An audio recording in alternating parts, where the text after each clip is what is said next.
नमस्कार, मैं आश्रुति वोहरा और आप देख रहे हैं नेक्स्ट 9 न्यूज।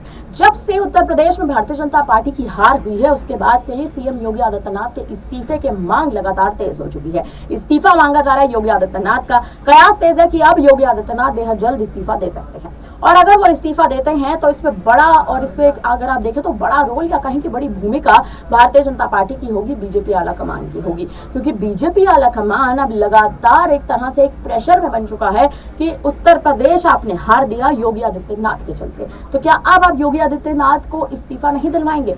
इसकी जो गूंज है वो महाराष्ट्र से भी आ रही है। हाल ही में देवेंद्र फडणवीस ने यूपी के मुख्यमंत्री योगी आदित्यनाथ के इस्तीफे की मांग उठाई और जिस हिसाब से इस बार उत्तर प्रदेश में बीजेपी की करारी हार देखने को मिली है, 33 सीटों पर यूपी में कहीं ना कहीं बीजेपी जो है वो सिमट चुकी है, 37 पर सपा सिमटी है।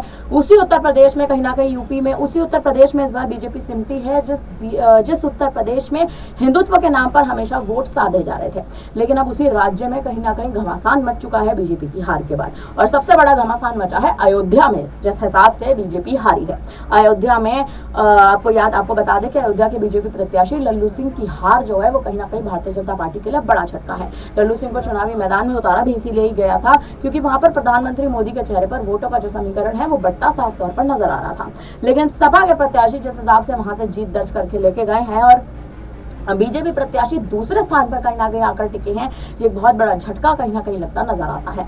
अब मुद्दा ये उठता है कि अगर अयोध्या हारने के बाद और आप देखें कि धर्म से सबसे बड़ा जो एक मुद्दा जो कहीं ना कहीं अयोध्या के क्षेत्र से जुड़ता नजर आता है, वो अयोध्या हारने के बाद उत्तर प्रदेश में आखिर कितना बड़ा झटका बीजेपी को लगता नजर आ रहा है, क्योंकि योगी आदित्यनाथ की इस्तीफे की मांग जो है वो अब तेज हो चली है। जनता कहीं ना कहीं जो है उनको जनता को अभी तक यूपी की भरोसा नहीं हो रहा है कि बीजेपी की हार आखिर उत्तर प्रदेश में कैसे होती नजर आई। मुद्दा ये भी उठता है कि अब उत्तर प्रदेश के 2027 के विधानसभा चुनाव जो है वो एक बड़ा फोकस है और इस बड़े फोकस में अगर बीजेपी वापसी करती नहीं नजर आई, अगर बीजेपी वापसी नहीं करती है तो अगर आप देखें कहीं ना कहीं जो झटका है वो झटका बीजेपी को लगता, योगी आदित्यनाथ को लगता साफ तौर पर दिखाई देगा।